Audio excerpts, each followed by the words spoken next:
네, 그리고 이제 김건희가 박성재 전 장관에게 보낸 텔레그램 문자 얘기 한번 해보겠습니다. 정말 텔레그램 장문의 문자를 보내서 내 사건 어떻게 돼가고 있냐, 그리고 왜 김정숙 뭐 이 김혜경 사건은 왜 진척이 안 되냐, 그다음에 김명수 사건 2년이 넘었는데 지금 왜 안 되고 있냐, 질책을 하다시피 거의 뭐 수사 지휘를 하지 않았습니까? 어떻게 보셨어요? 뭐 새롭지 않아요. 새롭지 않다. V0인데요. 그래, V0였어요. 뭐 전혀 새롭지 않아요. 다만 왜 저런 것들을 이제서야 오픈이 되게 됐을까? 물론 이제 포렌식이 늦어지고 뭐 이런 것들이 있죠. 그리고 네. 막판 스퍼트라고 말씀드렸잖아요. 지금 나온 거는 1탄에 불과할 겁니다. 왜냐하면 5월 15일 전후죠. 2024년 5월 달 일이죠. 네. 실제 이제 사태가 더 점점 심각하게 불거진 건 5월 달 일에서는 도이치모터스라든지 이 백이라든지 뭐 이런 거잖아요. 그 앞쪽에 드러난 네네. 것들. 그런데 이제 9월 중순부터 명태균 게이트가 본격화되잖아요. 그러면서 긴박하게 이제 11월, 12월까지 오는 일들이 있잖아요. 네. 12월 2일에 그 남상권 변호사가 뭐 언론에도 줄 수 있고 시민단체 줄 수 있고 민주당에도 줄 수 있다. 네네. 등등등까지 이제 쭉 가는 과정이 있잖아요. 그러면 지금 이제 그동안 뉴스에서 우리가 잠시 잊고 있었던 거 네. 디지털 포렌식을 비화폰에 대한 거를 성공했다는 말이 나온 게 이제 석 달 가까이 됩니다. 근데 왜 내용이 안 나오고 있어요? 하나도 안 나오죠. 그 얘기는 네. 뒤집어 본 거예요. 굉장히 중요한 것들이 발견되고 있다라고 추론해 볼 수 있겠죠. 새어 나오지 않는 걸 네, 보면 네. 거기에서 나오는 거의 한 단면이라고 볼 수 있겠죠. 네. 그럼 또 추정해 보면 국정원장에 대해서도 뭐 그냥 편하게 통화하고 문자하고 하는데 그러니까요. 까짓 거 뭐 다른 사람들을 어쨌겠어요. 맞습니다. 볼 것도 없죠. 뭐 네. 사실상 아마 자기가 원하는 얘기를 다 했을 겁니다. 네. 아니 그리고 어제 JTBC에서 후속 보도가 있었는데요. 김건희가 박성재 전 장관에게 메시지를 보내기 전후로 윤석열이 박 전 장관에게 여러 차례 전화를 했다는 겁니다. 뭐 1시간 15분 통화한 것도 있더라고요. 맞습니다. 결국은 자기 부인의 사건에 대해서 이렇게 해라라는 이야기를 했을 거라고 짐작이 뭐 가능하지 당연하죠. 않겠습니까? 당연하죠. 더군다나 이제 기수들을 보면 딱 답 나오잖아요. 검찰총장보다 10기수 위죠. 박성재 장관이. 네네. 그다음에 그 시점을 잘 봐야 됩니다. 김주현이라고 하는 민정수석이 민정수석으로 발탁되는 갑자기 거, 임명이 민정수석 자리를 없앴었죠. 없앴다가. 민정실 네. 자체를 없애고 공직기강 이런 것들로 이제 대체해서 왔었는데 네. 2024년 5월 달입니다. 근데 2024년 5월 달에 박근혜 정부에서 일했던 대통령실에서 일했던 몇 명을 달고 갑니다. 네. 스카웃을 하는 거죠. 그런데 그들은 박근혜 탄핵 이런 것들을 겪어본 사람들이. 그러면서 그때 왜 실패했냐 이 원인 분석에서 쉽게 사과하고 쉽게 인정했기 때문에 무너졌다 이렇게 생각하는 사람들이. 맞습니다. 예. 뒤에 보면 1년의 이들의 대처 방향이 그러네요. 거기에서 나오는 그 반사적인 반대적인 방향으로 나옵니다. 절대 사과해서는 안 되고. 네네. 예. 그런 것까지도 이제 연결이 되는데 네. 어찌 됐든 민정수석 그다음에 법무장관은 한 기수 차이고 네. 물론 민정수석은 박근혜 정부에서도 핵심으로 일을 했어요. 법무부 검찰국장 뭐 등등등을 쭉 해왔죠. 그러면서 이들이 검찰총장에 대해서 직접적 영향력을 행사를 한 거라고 보여지죠. 네. 왜냐하면 수사진이 막 교체되잖아요. 그렇죠, 그렇죠. 이원석 씨가 그 왜 도어 스태핑처럼 문 앞에서 인터뷰하는 거 있잖아요. 네. 그 교체된 거에서 내가 말하지 않겠다. 7초간 침묵. 네. 네.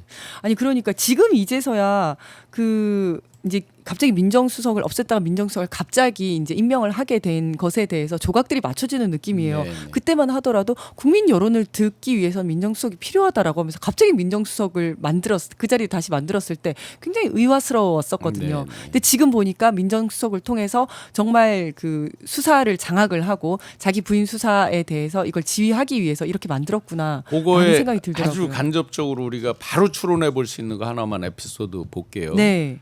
11월 4일 날 그러니까 명태균이 창원지검의 조사를 받기 시작한 건 9월 중순이고요. 네. 제가 명태균 불법 여론조사를 공개한 건 10월 27일입니다. 작년도. 네네. 이미 이제 1년이 지나갔죠. 제가 봉지욱 기자랑 같이 공개한 게 작년 10월 27일이고 네. 작년 10월 30일에 그 김영선한테 주라고 했는데 당에서 당에서 말이 말이 많네. 많네. 녹취록이 이제 나왔었고.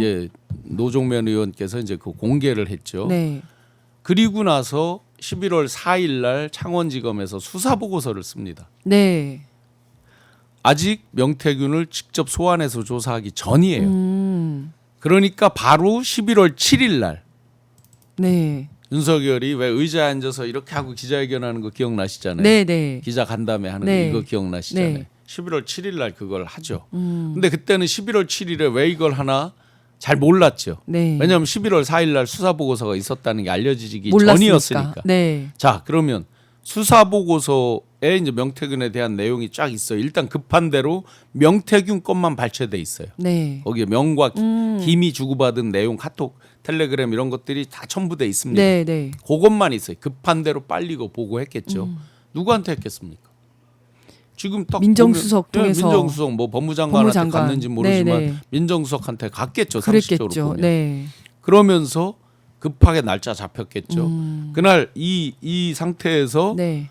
목소리가 까졌는데도 거짓말을 해요. 네. 자긴 불법적인 부탁을 한 적도 없고 없다. 여론조사를 받은 적도 없다라고 맞아요. 얘기를 합니다. 실제로. 네, 네. 여튼 요런 한두 가지 딱 사례만 보더라도 그런 목적으로 만들어진 거죠. 그 자리가 다시 부활시킨 거죠. 네. 그렇게 추정될 수 있습니다. 아, 맞습니다. 지금 이제 김건희 특검이 한 달 남았는데 지금 당시 대통령실과 검찰까지 수사해야 하는 상황인데 어떻게 가능할까요? 일단 12월 28일이 이제 종료일입니다. 연장한 마지막 네, 종료일입니다. 맞습니다. 그런데 그 사이에 격가지가 너무 많이 나왔잖아요. 그럼 그렇죠. 저는 이렇게 생각합니다. 격가지는 까십거리로 우리가 더 흥분하고 화가 날 수 있는 포인트가 격가지에 많았죠. 그렇죠. 또는 네. 이제 뭐 이준수라든지 이런 사람들께 나오면서 좀 황당한 쪽으로 변질되는 네네. 것도 많이 나왔죠. 과감하게 격까지 쳐내리고. 자르고 네. 애초에 우리 16가지 얘기했던 거 있었잖아요. 그죠? 네. 그 중에서도 앞쪽에 있는 거 있잖아요. 양평권이라든지 네. 뭐 큰 것들 있잖아요. 네. 도이치 거 이런 건 이제 많이 그래도 실체적 진실이 나왔으니까. 규명돼 왔는데 3부 이런 거 안 나오잖아요. 아직 사실상 제대로 안 나오고 말이 있죠. 다 들어가 그러네요. 버렸잖아요. 네, 그럼 네. 구속영장도 기각되잖아요. 네, 네. 많은 그 관계자들이 기각이 되잖아요. 네. 그래서 그런 부분에 마지막 집중을 해야 이제 된다. 남은 게 불과 지금 한 달 한 남은 달이죠, 거잖아요. 진짜. 네. 그 본류에 충실해라. 마지막 본류에 충실해야 스퍼트는 된다. 본류에 충실해라. 네. 실질적으로 형을 때릴 수 있는 그러면 이제 내란 특검과 공조도 중요할 거란 말이에요. 그렇죠. 박성재 장관과 김건희 나오는 건 뭐예요? 내란의 동기, 그렇죠. 직접적 동기가 뭐였냐를 네. 갖고 나오는 거니까 이거는 김건희 특검도 있지만 내란 특검. 네. 그 사실은 김건희 특검에서 이걸 막았다는 팀장이 있다는 거 아니에요. 그래 네. 그 사람을 수사해야 되겠다. 여기서 일부 갈등도 있었다는 거 네, 아니에요. 네. 이런 게 갈등이 있으면 안 되는 거죠. 네. 서로 이 벽을 없애고 같이 해야 될 게 많죠. 네. 그러면 좀 전에 말씀드렸지만 11월 달, 12월 달 긴박하게 돌아간 걸 보면 직접적 원인이 거의 김건희 방탄이다라는 게 거의 유력하게 보이잖아요. 맞습니다. 제가 창원지검에 조사받은 게 11월 21일이에요. 네. 그 자료 내고 하면서 11월 24일 날 이들이 밤에 안가에 모여서 군인들, 그렇죠. 김용현, 그다음에 여인영 등 모여서 하고 거기서 때려엎지 않으면 안 되겠다. 다 공개돼 있어요. 네, 지금 네, 순차적으로 날짜별로 네. 보면. 네. 뭐 때문에 때려엎는 겁니까? 뭐 때문에? 그 직접적 동기가 점점점 세게 이렇게 올라간 건 김건희로 가고 무조건 있는 김건희죠, 거죠. 사실은. 네, 그래서 김건희가 계엄의 동기라면 김건희도 내란 숙의 공동 정범이 될 수 있는 거잖아요. 아마 저는 이건 제 추정입니다. 네.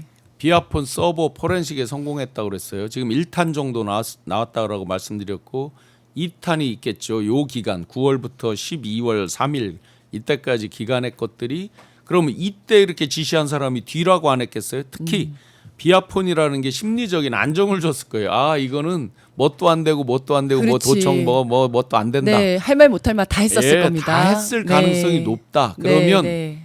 직접 지시한 정황들이 분명히 있을 것이다. 네, 그래서 계엄의 배후에 김건희가 있었는지까지 반드시 수사를 해야 된다. 거기까지 나와야 된다라는 말씀을 드리고요. 그리고 지난 대선 때 당시 대통령 후보였던 이재명 대통령의 두 아들이 군대 면제를 받았다는 허위 글을 SNS에 올렸던 국민의힘 이수정 위원장이 재판에 넘겨졌습니다. 불구속 기소가 된 상황인데요. 정말 이런 허위 정보들 너무 많지 그 않습니까? 사람은 범죄 심리학자라면서 그러니까요. 본인이 범죄 심리를 잘 알 거 아니에요. 네. 본인이 그거를 그럼 너무 많이 연구하고 하다가 동화가 된 거예요? 그래서 범죄자가 된 거 아닌가.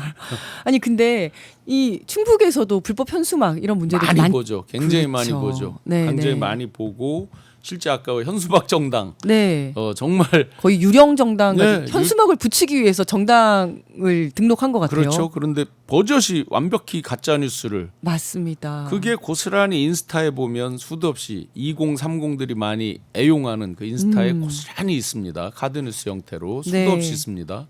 이번에 이광희 그 의원께서 네. 현수막을 전부 지금 정치인 현수막이 합법화돼 있다 보니까 그게 공예화돼 있잖아요. 그렇죠. 그리고 다른 사람들의 불만도 많아요. 네. 왜 정치인들만 안 띄고 맞습니다. 다른 사람들 건 왜 띄냐? 그럼 네, 형평이 네. 어긋나고 그렇죠. 기득권을 강화하기 위해서 기득권자들이 한 거 아니냐라는 네. 불만도 분명히 많이 있습니다. 네. 그러다 보니까 그 부분에 대해서 아예 현수막을 정치 현수막을 하지 않겠다. 나부터 하지 않겠다 하면서 그에 대한 입법을 지금 추진하고 있고 꽤 많은 박수를 받고 있기도 합니다. 네, 맞습니다. 반드시 그런 불법 현수막들, 혐오로 가득 찬 현수막들은 반드시 제거가 되어야 될 것 같고요.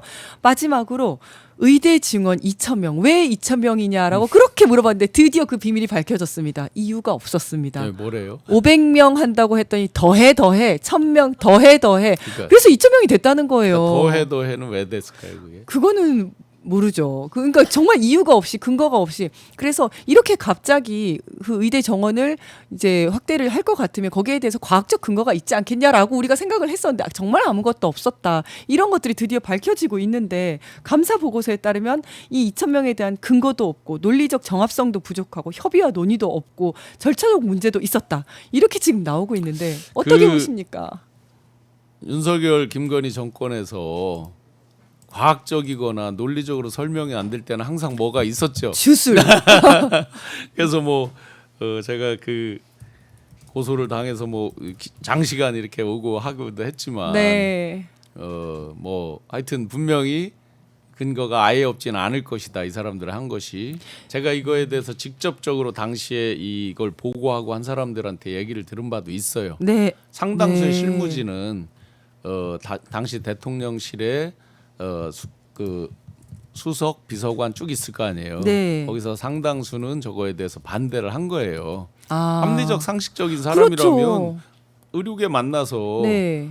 이야기해 보면 뭐가 어떻다라는 게 나오잖아요. 그리고 반발이 뻔히 또 예상되잖아요. 네네. 그 부담을 갖고 처음부터 2,000명을 합시다라고 한 사람은 당연히 없었겠죠. 네. 그리고 400명 안 해서 순차로 증언한다는 민주당 안에도 있어요. 맞습니다. 기존에. 네네. 그러니까 합리적으로 서로 조정하면서 증언해 나가자 하는 것들이 있는 거죠. 네.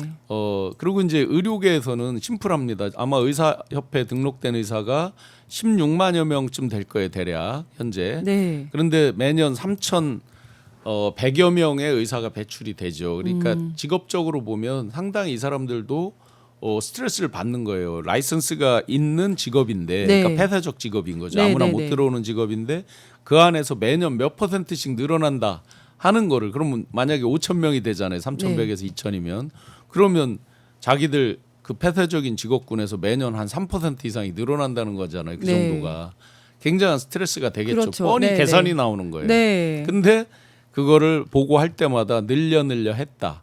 과연 뭘로 해석이 될까 딱 보이는 거죠. 그때도 뭐 2자를 좋아한다, 2천을 그래서 좋아한다. 2천공 뭐 맞아요, 이 맞아요. 얘기도 그런 나오기도 얘기 했죠. 있었죠. 그건 뭐 알 수는 요즘 없지만, 조용하네. 네. 그건 알 수는 없지만 그렇죠. 아. 2자보다는 5자를 좋아했죠. 5자를 좋아한다. 뭐 이런 제가 얘기들이 공개를 있었죠. 했지만 뭐 휴대폰, 뭐 사무실, 차량 번호 전부 5자가 들어가죠. 맞아요. 뭐 돈을 줘도 105만 원 주고 막 이랬다. 뭐 이런 이거 얘기들 있지 않습니까? 관 묻었다고 하는 거 5개잖아요. 보면. 맞아요. 네. 아유, 하여튼 뭐 그래서 대단한 아마 정권이었습니다. 추론이지만 과학적으로 논리적으로 해석이 안 될 때는 항상 뭔가가 다른 게 있었다. 다른 게 있었다.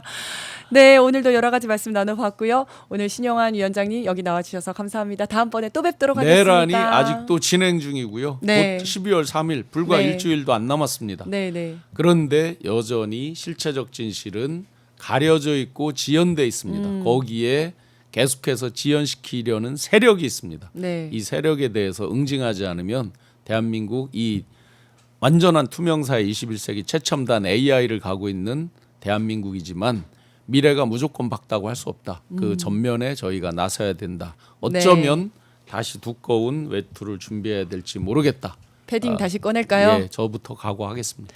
알겠습니다. 완전한 내란 종식을 위해서 열심히 하겠습니다. 오늘 네. 나와주셔서 감사합니다. 고맙습니다. 네, 감사합니다.